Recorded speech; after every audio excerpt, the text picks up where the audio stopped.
Introdução ao exercício de análise da forma arquitetônica, parte 3. Eu vou apresentar aqui a categoria seguinte do nosso roteiro de análise, mediação interior-exterior.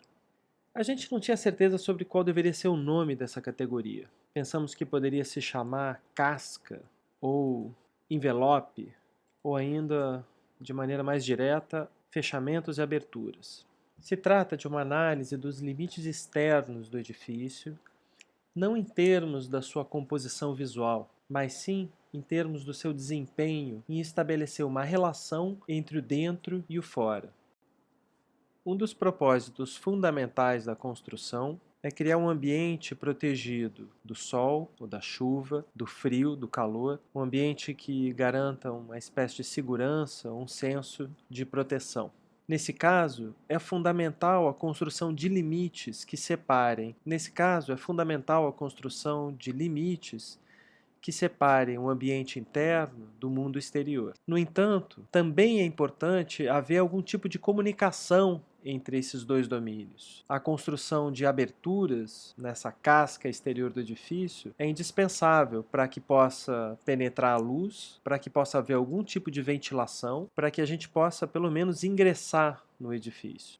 Em certo sentido, poderíamos dizer que a arquitetura é uma maneira inteligente e sensível de estabelecer essa relação entre os dois domínios. Existem muitas maneiras de você romper essa casca externa, e certamente nós não vamos nos limitar a chamá-las de porta e janela. A noção de aberturas é aqui importante, porque se trata de não trabalhar apenas com formas pré-estabelecidas e perceber que existem muitas maneiras de se romper uma parede. A nossa análise vai começar pelo reconhecimento e pela apresentação bastante descritiva da forma dessa abertura no limite externo do edifício. Nós podemos tratá-las como perfurações do plano, entendendo que a parede exterior é um plano contínuo, perfurado por uma forma, via de regra, retangular, que é o que a gente entende como janela. No entanto, também é possível pensar que essa abertura pode acontecer na cobertura, no plano superior. Também podemos falar sobre a perfuração se estendendo ao limite do plano, chegando nas bordas ou nas esquinas do edifício. Talvez mais significativo ainda é entender a abertura como um intervalo entre planos, como se a parede fosse interrompida em uma determinada posição e dali em diante viesse a abertura, ou então fosse trocado o material de um muro opaco para um plano de vidro. Levada ao limite, essa lógica estabelece que é possível substituir totalmente uma parede por um plano de vidro. A ideia da abertura como espaço entre dois planos pode assumir um outro registro se a gente pensar o edifício espacialmente, em especial se a gente considerar que a arquitetura não precisa estar limitada à forma cúbica e pode ser pensada como uma composição construída por planos. Essa estratégia, que a gente pode chamar de neoplástica, costuma estabelecer limites mais difusos ou mais borrados entre o que é o dentro e o que é o fora. Outro aspecto importante da descrição é o grau de abertura. Se trata da proporção entre planos fechados e abertos, ou planos opacos e transparentes, ou ainda paredes e panos de vidro. Uma pergunta que a gente deve se fazer quando vai analisar o grau de abertura é: que espaços que estão se conectando através desse limite? Internamente, se trata de espaços íntimos, quartos, banheiros, ou de espaços de uso social? Externamente, você tem um quintal protegido, uma fachada que dá para um muro lateral, ou ainda uma fachada que se abre para uma rua, que é um espaço público, ou para uma vista. Essas pressões internas e externas é que são mediadas pelo grau de abertura do envelope do edifício.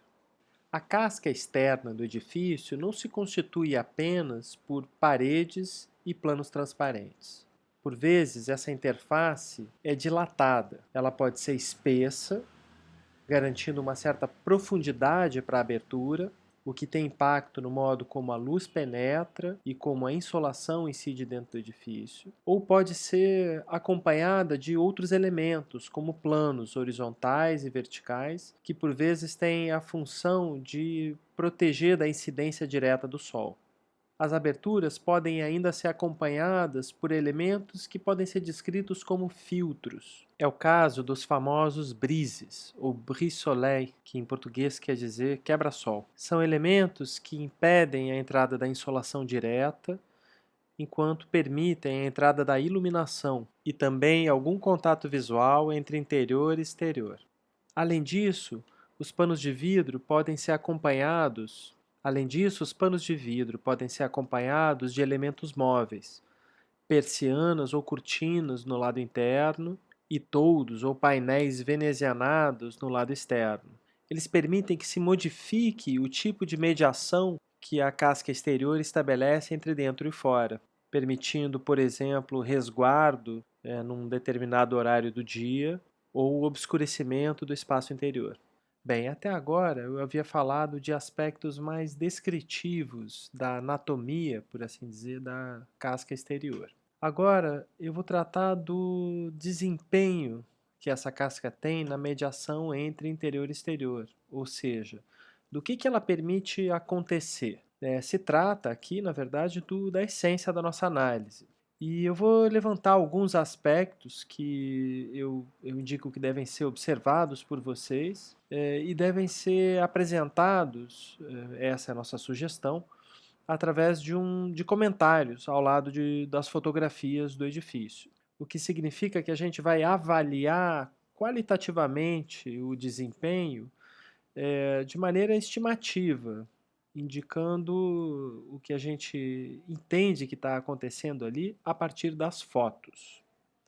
Portanto, não é uma análise totalmente objetiva, né, mas é uma espécie de suposição do desempenho do edifício na relação entre dentro e fora. Bom, o primeiro ponto é a noção de transição espacial ou de acesso. Se trata da ideia de que o limite externo ele permite o ingresso no exterior, ou permite a saída ao lado de fora. Portanto, a gente tem que entender como que se dá esse acesso. Né? No caso da entrada principal do edifício, a gente consegue identificar ela, como ela se apresenta para a rua. Ela é grandiosa ou ela é modesta? Ela é facilmente identificável? Além disso, existem outros tipos de transições espaciais. A gente tem acessos de serviço, tem acessos de veículos, tem fachadas inteiras que podem operar esse tipo de transição, né? Por exemplo, entre uma sala de estar e um jardim. Além disso, a gente vai identificar, em alguns casos, que a transição ela é também um espaço de permanência. A ideia da varanda ou da sacada como um espaço que está entre o dentro e o fora, entre o espaço público e o interior da casa. É um espaço muito rico e muito especial em arquitetura e que faz parte, de certo modo, de ambos os domínios, interior e exterior. Outros aspectos que a gente vai tentar observar eu vou resumir eles todos a partir desse slide. A ideia das vistas e dos enquadramentos. Se trata essencialmente da ideia de que a gente pode ver a paisagem a partir das nossas janelas ou das aberturas. Ou seja, o mundo externo, o mundo exterior, ele está sendo pensado aqui como algo que pode ser contemplado. E não é raro que se exista algum elemento de interesse lá fora, que a arquitetura, de certo modo, organize o espaço interno para que você possa ver esse elemento de interesse numa posição privilegiada. Existem maneiras de você, por exemplo, direcionar o olhar da pessoa que transita dentro do espaço para ver uma árvore que está lá fora ou um morro especial. E você faz isso posicionando aberturas, passagens, sabendo que a linha de deslocamento da pessoa vai levar ele a olhar para uma janela que está logo adiante e que enquadra a paisagem. Então é importante pensar, mas como que o recorte das aberturas pode eventualmente enquadrar essa vista. Além disso, a gente vai poder falar de resguardo, eu poderia também tratar por privacidade esse aspecto. se trata do olhar também, entre dentro e fora, só que agora é no sentido inverso, é no sentido de fora para dentro. Quer dizer, quem está ao redor do edifício, andando na rua, ou eventualmente um vizinho, ele consegue olhar para dentro do edifício, quem que ele vê e o que ele vê, que tipo de atividades estão acontecendo lá dentro que podem ser observadas de fora. Não é raro que as aberturas sejam posicionadas de maneira a impedir que se olhe para dentro, ou pelo menos que se veja as pessoas ou veja o que elas estão fazendo lá dentro. Então, você pode posicionar aberturas acima do nível de visada da pessoa no lado exterior, ou então pode usar algum tipo de elemento que proteja dessa visão externa. Eu falei sobre elementos de fechamento, móveis, né, cortinas. Poderíamos ainda falar da qualidade dos vidros transparentes que numa pequena mudança de material, podem se tornar translúcidos, ou seja, uma qualidade de material que permite que a luz passe, mas não a visão. A diferença entre transparência e translucidez pode significar a diferença entre um espaço devassado e um espaço resguardado da visão externa. Além disso, como eu já havia sugerido antes, os elementos de composição da abertura podem nos ajudar a desempenhar a proteção à insolação direta dentro da edificação. Nesse caso é importante a gente entender a diferença entre o que é insolação e o que é iluminação. A insolação diz respeito à incidência direta do raio solar. Como a gente sabe, se o sol bate diretamente numa superfície, ele vai aquecer aquela superfície e ela vai irradiar calor para o espaço ao redor. Se essa superfície estiver no interior do edifício, né, o espaço interno vai aquecer. É, por exemplo, o que acontece com as estufas. Você tem uma superfície externa que é totalmente transparente, a incidência solar faz com que o sol bata lá dentro, aqueça o espaço interno, e esse ar que está ali dentro não sai para fora. Logo, você consegue gerar um clima interno muito quente, diferente do que está no exterior. É importante saber que, dependendo do clima, isso pode ser visto como algo positivo ou algo negativo. No nosso clima, né, nas regiões tropicais, em especial do Brasil, você quer impedir esse tipo de efeito. Existe uma tendência a querer manter o calor fora. Portanto, é muito comum a gente identificar o uso de elementos de proteção em relação à insolação. A iluminação, por outro lado, trata da penetração da luz. Essa luz pode vir junto com a insolação direta, ou seja, com o raio solar, mas ela também pode vir refletida. Então, se você abre uma janela ou um pano de vidro para uma direção que nunca vai trazer a insolação direta, por exemplo, no nosso caso, a fachada sul, então a maior parte da iluminação que entra ali entra refletida pela própria calota celeste, trazendo uma luz de grande qualidade, porque é uma luz difusa, sem o calor da insolação direta. Além disso, existe todo um universo de efeitos relacionados com a iluminação no edifício. Alguns até poderiam dizer que o domínio da qualidade lumínica interna de uma arquitetura é uma das grandes qualidades do conhecimento arquitetônico. Você saber manejar os efeitos da luz. Eles podem ter um desempenho, assim, desde o ponto de vista mais prático e funcional, no sentido de permitir que você exerça alguma atividade que demande essa iluminação, até um desempenho voltado para gerar efeitos emotivos, de espiritualidade, ou uma experiência de elevação estética. É interessante quando a gente observar a iluminação dentro de um espaço, e nós vamos fazer isso através das fotografias, notar de onde está vindo essa luz, que tipo de distribuição existe dentro do espaço dessa iluminação. Não é raro a gente ver que espaços de boa qualidade lumínica recebem iluminação de diferentes lugares, de diferentes posições, evitando, por exemplo, que você tenha uma área mais iluminada e outra área escura, distante da janela. É comum, portanto, que se tente conquistar uma iluminação mais ou menos uniforme dentro do espaço.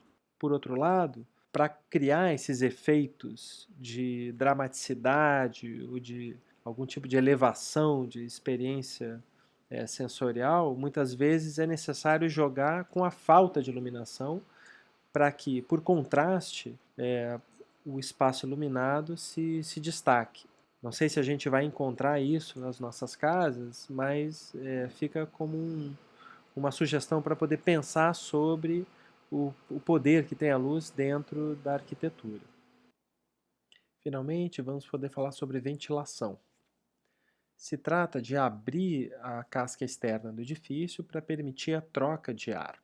É comum que a gente posicione a maior parte dos ambientes de permanência importantes do edifício próximo das fachadas, para obter iluminação, é claro, mas também para permitir a ventilação e a troca de ar. Inclusive, há exigências legais no Código de Obras para que isso aconteça. Tanto, também é possível que não se consiga fazer isso com todos os ambientes ou que se queira privilegiar certos espaços com acesso à fachada, internalizando outros que não sejam tão importantes. Em banheiros, lavabos, por vezes podem aparecer internalizados longe das fachadas, e aí a ventilação se dá através de dutos com auxílio mecânico. Então, se houver esse tipo de situação em um projeto, é interessante assinalar. A maneira mais efetiva de você produzir uma situação de ventilação é através do que a gente chama de ventilação cruzada, quando você posiciona a abertura em lados opostos de um ambiente. Assim, qualquer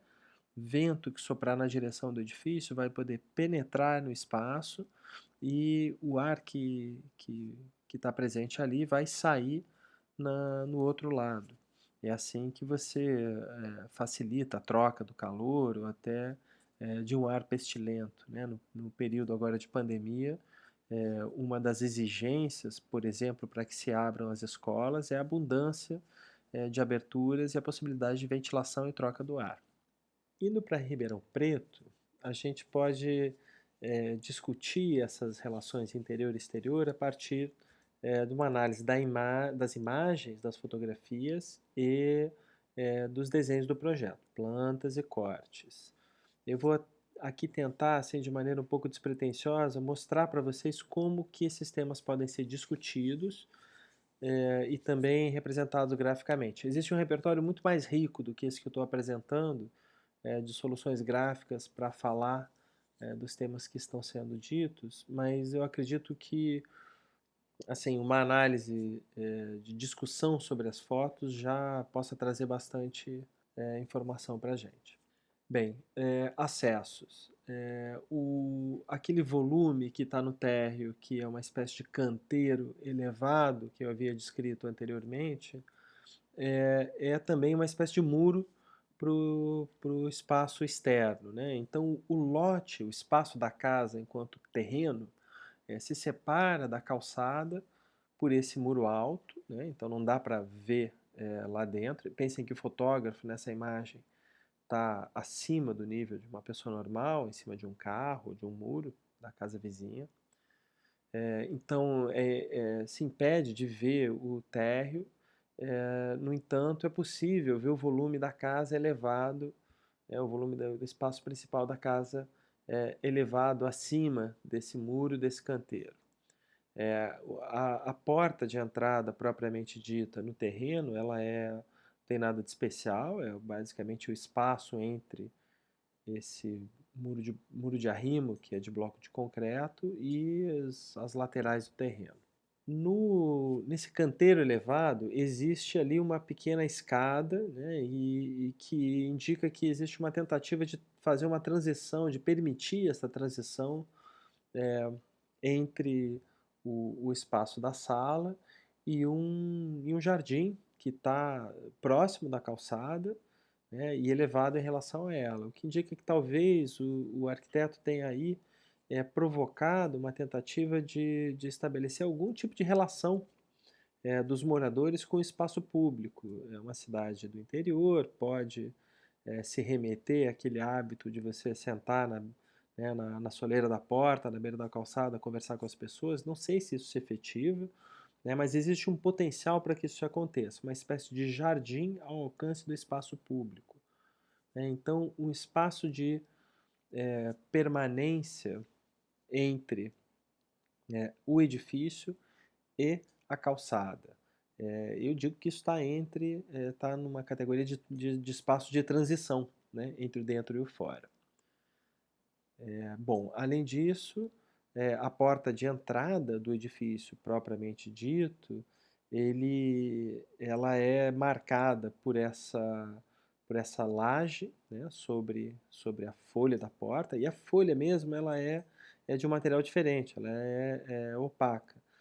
Obviamente ela não é de madeira para impedir que você olhe para dentro, porque o restante das paredes, por assim dizer, são de vidro, né? Dos fechamentos, eles são de vidro. Então essa diferenciação dessa folha de madeira serve para marcar, para significar que ali é a porta de entrada, né? Então é legal a gente pensar a noção de transição dentro e fora, a noção de acesso também como uma espécie de signo que costuma conseguir ser lido por todas as pessoas, porque há ali uma espécie de ênfase, um certo destaque que se faz perceptível.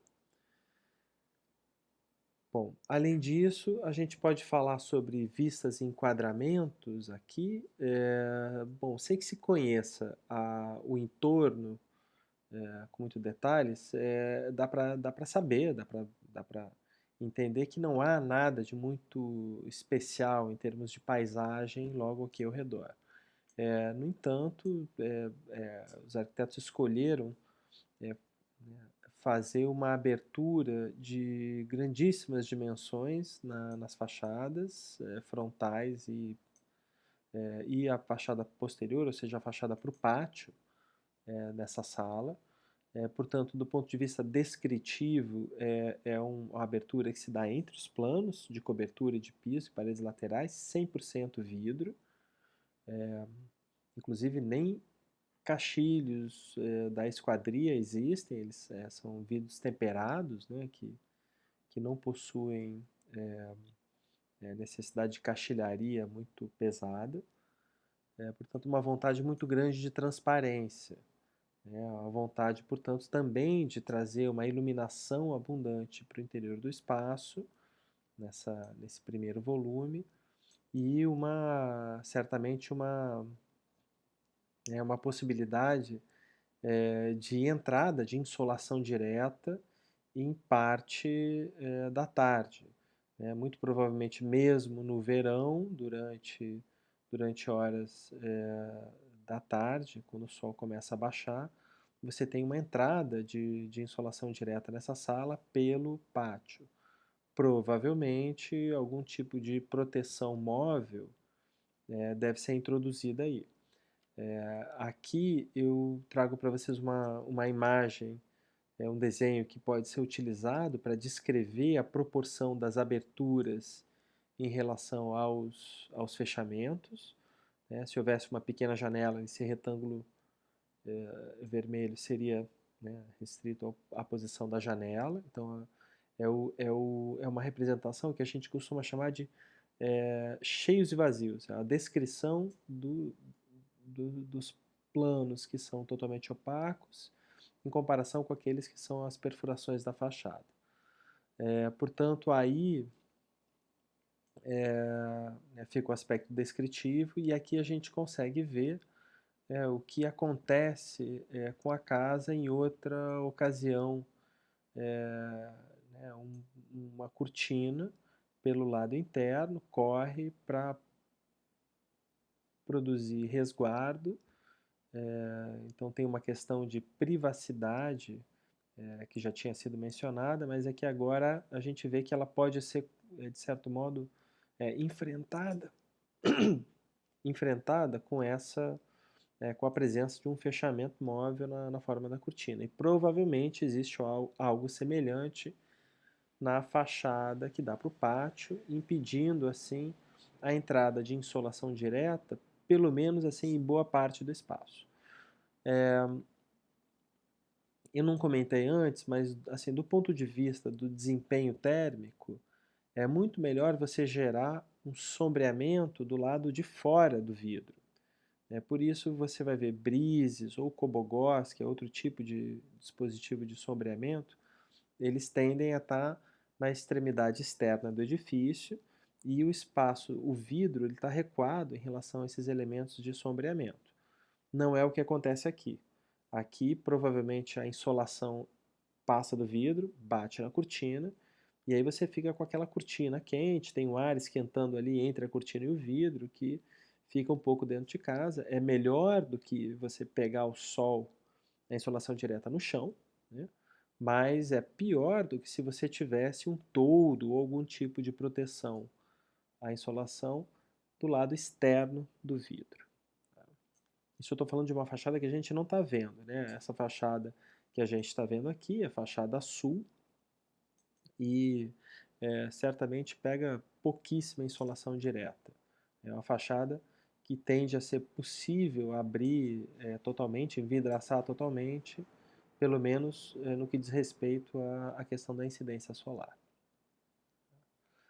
Além disso, nessa imagem aqui, nesse desenho que eu fiz ali, dá para ver uma tentativa de representar a possibilidade da ventilação cruzada, ou seja, nessa sala aqui você consegue abrir os panos de vidro nas duas direções, tá?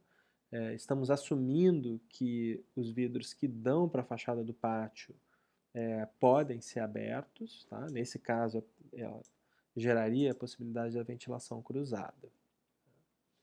Notem que eu estou marcando as aberturas que estão sendo discutidas ali na planta à direita. Tá? Então é uma coisa que a gente pode fazer.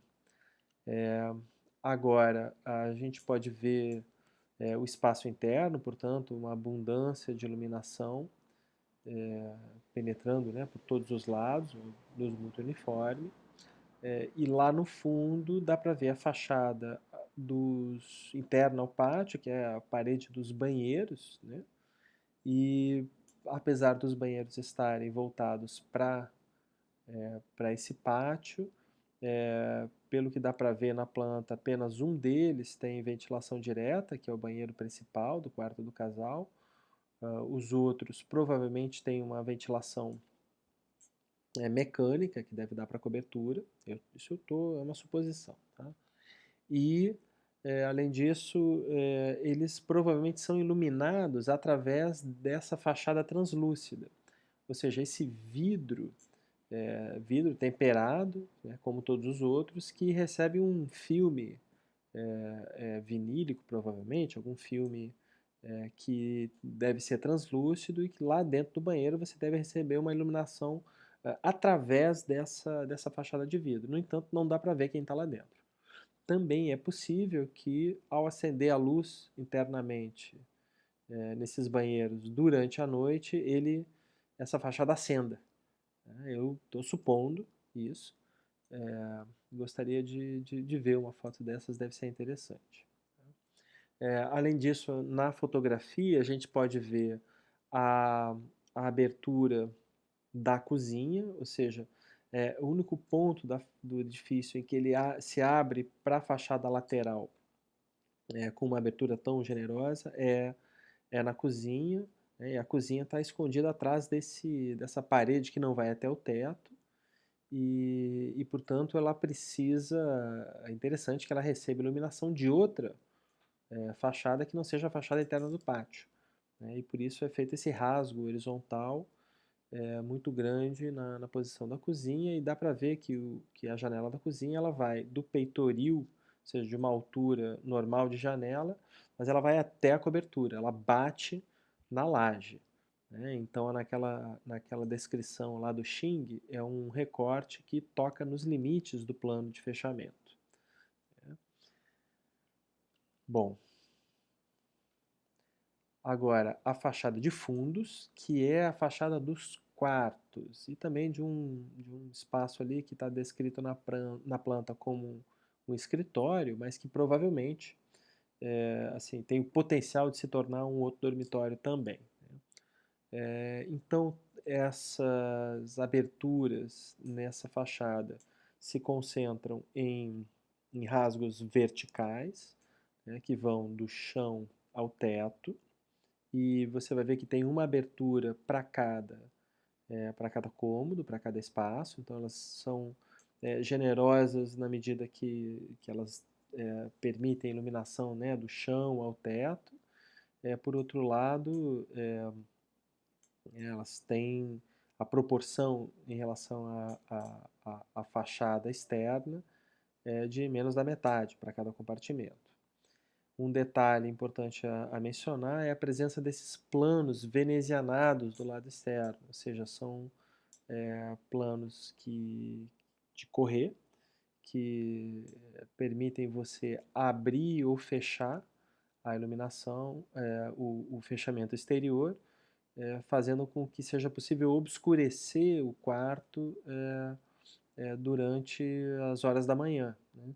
Ou durante a tarde, se você quiser. Você fechando ali, você tem menos luz entrando dentro do quarto. E também tem a proteção é, correspondente à fachada norte. Então, se houver incidência, se não quiser incidência direta de sol, você vai lá e puxa esse plano que possui essa veneziana. Para quem não sabe, a veneziana é o nome que a gente dá para esse tipo de plano que é vazado, composto por uma série de aletas, de planinhos inclinados, que são muito próximos uns dos outros, que impedem a visão de atravessar, impedem a entrada de muita luz, é pouca luz que passa por ali, né, mas permitem algum tipo de ventilação. Então você tem essa possibilidade, você consegue abrir o vidro interno e deixar a veneziana fechada. No caso de uma noite quente, por exemplo, que você queira deixar o quarto aberto, esse dispositivo permite, né, a troca de ar sem necessariamente a incidência de muita iluminação e insolação também. Tá? Além disso, a gente pode falar de uma possível relação de transição entre dentro e fora nessa fachada. Quer dizer, não é impossível a gente imaginar que de dentro de um quarto você consiga saltar ali para fora ou até sentar na laje, balançando os pezinhos ali, tocando no jardim. Então, assim, os dois jardins suspensos da casa, eles de certo modo, eles se erguem para poder chegar muito próximos do nível do edifício. Então, assim, parece que ele é um edifício todo meio assentado sobre o terreno seco, mas na verdade existe essa possibilidade de você sair dos quartos e ir até a grama, né? Então, existe aí também uma relação de acesso, que não é o mais simples, não é totalmente franco, mas é um potencial que eu acho que dá para identificar nessa imagem. Bem, gente, essa é a descrição do desempenho da relação interior-exterior a partir de uma análise das fachadas. Vocês viram que eu não falei sobre composição de fachada, eu falei sobre essas diferentes qualidades que a casca exterior consegue estabelecer na relação entre o dentro e o fora. Existe muito mais a ser dito a respeito disso, mas eu acredito que a gente cobriu um leque bastante amplo de assuntos e espero que colabore aí com o desenvolvimento do trabalho de vocês. Tá bom? Obrigado pela atenção e bom trabalho.